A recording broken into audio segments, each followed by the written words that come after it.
Assalamualaikum warahmatullahi wabarakatuh. Kami dari kelompok 7 akan mempresentasikan hasil kerja kami yang membahas mengenai teknik-teknik hubungan lembaga pendidikan dan masyarakat melalui media cetak dan media elektronik. Adapun anggota kelompok 7, yang pertama Septia Dwi Angrini Putri, 2 Tiara Wilda Anantika, dan 3 Wahuma Suci Andini. Adapun subbahasan yang akan kami bahas yang pertama, pengertian media cetak dan media elektronik dalam hubungan masyarakat. Yang kedua, tujuan media cetak dan media elektronik dalam hubungan masyarakat. Yang ketiga, fungsi teknik media cetak dan media elektronik dalam hubungan masyarakat. Keempat, macam-macam media dan alat hubungan masyarakat. Kelima, teknik-teknik membina hubungan dengan pers. Yang keenam, jenis-jenis media cetak dan elektronik dalam teknik-teknik manajemen hubungan masyarakat. Yang ketujuh, teknik penulisan berita dalam kehumasan. Yang kedelapan, pedoman dalam menjalin kerjasama dengan pers. Dan kesembilan, prinsip dalam membina hubungan dengan pers. Pengertian media cetak dan media elektronik dalam humas. Media humas adalah semua jenis alat atau sarana yang dapat digunakan untuk memudahkan pekerjaan humas, mempublikasikan produk atau jasa yang dijual agar produk mudah dikenal masyarakat. Menurut Mahfuzah dan Ansari tahun 2018 halaman 143, media cetak adalah suatu media yang berfungsi dalam penyampaian informasi.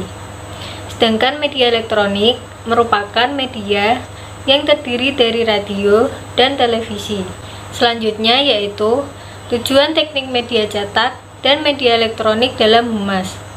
Menurut Benti dan Gunawan tahun 2015, terdapat beberapa tujuan teknik media cetak dan media elektronik yang digunakan dalam hubungan masyarakat, yaitu memberitahukan informasi-informasi lembaga pendidikan kepada masyarakat, memudahkan komunikasi antara lembaga pendidikan dengan masyarakat, mempromosikan lembaga pendidikan, menjalin hubungan yang harmonis antara lembaga pendidikan dengan masyarakat, memudahkan masyarakat mengetahui perkembangan lembaga pendidikan, membantu masyarakat mengenali sekolah secara lebih mendalam, menyadarkan masyarakat akan pentingnya lembaga pendidikan, dan meningkatkan kerjasama antara lembaga pendidikan dengan masyarakat sekitar.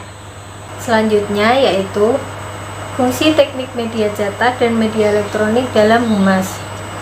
Menurut Binti dan Gunawan tahun 2015, fungsi penggunaan media cetak dan elektronik dalam rangka sekolah menjalin hubungan dengan masyarakat yaitu: yang pertama ada fungsi informasi, yang kedua fungsi pendidikan, yang ketiga fungsi hiburan, yang keempat fungsi kontrol, dan yang kelima fungsi sebagai lembaga ekonomi.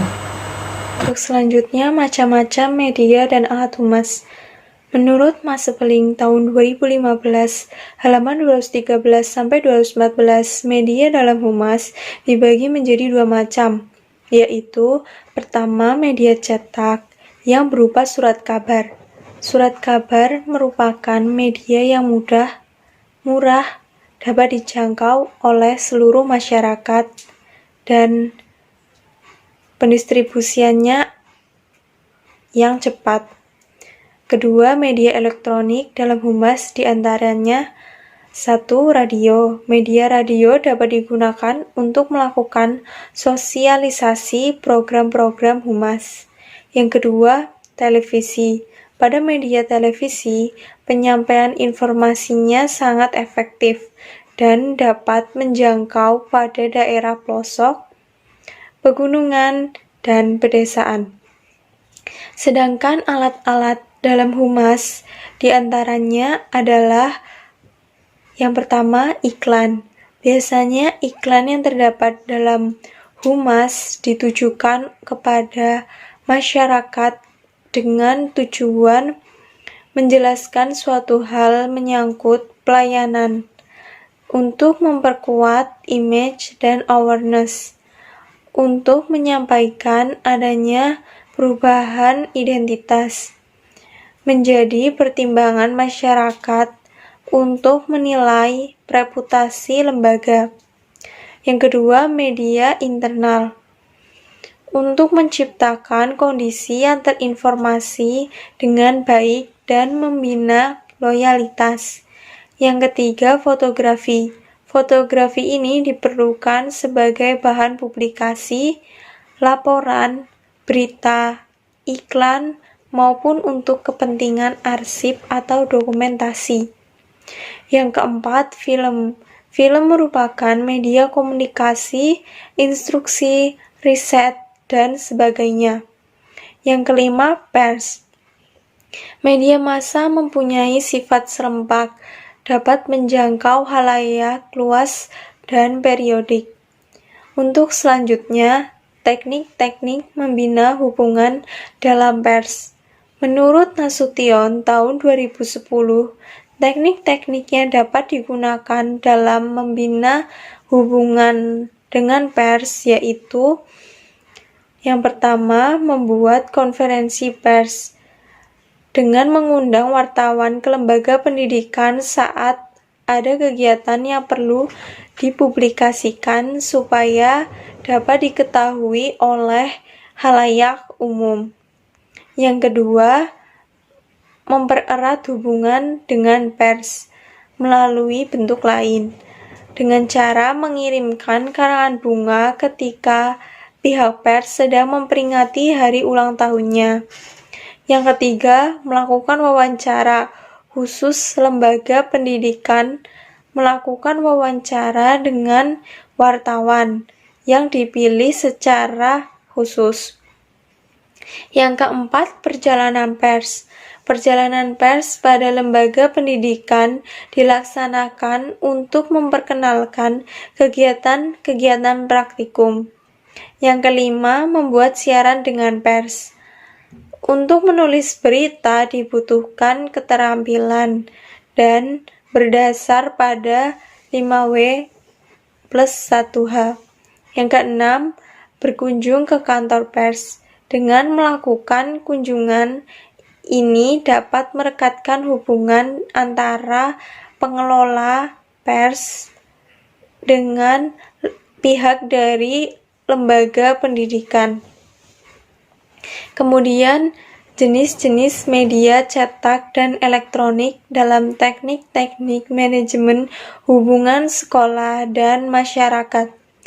Menurut Benti dan Gunawan tahun 2015, jenis-jenis media cetak yang bisa digunakan oleh sekolah antara lain majalah, surat kabar, iklan, buletin, poster, pamflet, brosur, leaflet, spanduk, banner.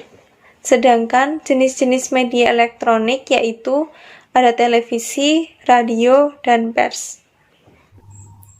Untuk selanjutnya, teknik penulisan dalam hubungan masyarakat. Menurut Anggoro dalam Nasution tahun 2010 halaman 113, terdapat 3 teknik yang harus diperhatikan oleh praktisi humas, lembaga pendidikan dalam menulis siaran berita. Di antaranya yaitu yang pertama, di awal pembuka selalu ada subjek. Subjek ini sebuah siaran berita yang jarang menggunakan nama lembaga, namun menggunakan bidang-bidang kegiatan atau apa yang tengah dikerjakan oleh suatu lembaga pendidikan yang bersangkutan. Yang kedua, isi dari paragraf pembuka merupakan rangkuman keseluruhan cerita. Dalam hal ini, paragraf pertama ini sudah bisa mengemukakan inti pesan atau berita kepada pembaca. Apabila seandainya kolom media memang tidak memungkinkan memuat naskah atau kalimat-kalimat yang selanjutnya. Yang ketiga, dalam penulisan informasi usahakan dalam bentuk berita ini tidak lebih dari 1 halaman. Karena apabila lebih dari 1 halaman itu, stigma orang itu akan bosan ketika membaca surat kabar tersebut. Maka ketika membuat surat kabar itu diusahakan tidak terlalu panjang. Dan dalam menggunakan surat kabar itu harus jelas, singkat, dan padat. Untuk selanjutnya, pedoman dalam menjalin kerjasama dengan pers. Menurut Benti dan Gunawan tahun 2015, pedoman lembaga pendidikan dalam menjalin kerjasama dengan pers yaitu yang pertama, berbicara menggunakan sudut pandang kepentingan publik bukan organisasi.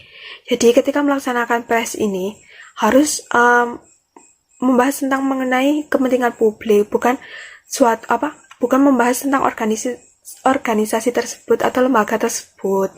Yang kedua, membuat berita yang mudah dibaca dan digunakan. Di mana ketika kita membuat berita, usahakan itu singkat, jelas, dan padat sehingga dapat mudah dipahami serta dapat digunakan. Yang ketiga, apabila lembaga pendidikan tidak berkenaan pernyataan dikutip, maka pihak pers jangan mengutip pernyataan tersebut. Yang keempat, menyatakan fakta di awal. Jadi sebelum memulai pers itu usahakan menyampaikan fakta yang terjadi di lapangan atau di suatu lembaga pendidikan tersebut. Yang kelima, jangan melakukan perdebatan dengan reporter. Hal ini dapat membuat lembaga pendidikan kehilangan kendali diri. Yang keenam, apabila dalam pernyataan mengandung hal yang sensitif, maka jangan mengulanginya. Dengan hal tersebut itu mencegah adanya percekcokan dengan pers. Yang selanjutnya, prinsip dalam membina hubungan dengan pers. Menurut Jack Vince dalam Benti dan Gunawan tahun 2015, adapun prinsip membina pers yaitu yang pertama, memberikan pelayanan kepada media dengan menciptakan kerjasama dan adanya hubungan timbal balik. Jadi dengan adanya hubungan timbal balik ini, sekolah dapat mengetahui apa sih kekurangan dan kelebihan. Apabila ada kekurangan, maka pihak sekolah ini akan memperbaikinya. Yang kedua, menegakkan suatu reputasi supaya dapat dipercaya, di mana sekolah ini harus meningkatkan kepercayaan kepada masyarakat dengan menciptakan citra yang baik. Yang ketiga, memasuk naskah informasi yang baik, di mana sekolah ini harus memberikan informasi yang baik kepada masyarakat serta mudah dipahami. Yang keempat, melakukan kerjasama yang baik dalam menyediakan bahan informasi. Jadi di sini tuh pihak sekolah dan masyarakat ini harus bekerja sama dengan baik sehingga dapat menciptakan informasi. Yang kelima, penyediaan fasilitas yang memadai, di mana ketika sekolah membutuhkan fasilitas seperti contoh membangun ruang kelas. Nah, di sini itu masyarakat ini bisa membantu untuk melaksanakan pembangunan ruang kelas tersebut. Yang keenam, membangun hubungan secara personal dengan media, di mana sekolah ini dapat menjalin hubungan dengan masyarakat ini melalui media sosial seperti website, IG, dan lain sebagainya. Terima kasih. Itu yang bisa disampaikan dari kelompok 7. Kurang lebihnya mohon maaf. Semoga bermanfaat. Wassalamualaikum warahmatullahi wabarakatuh.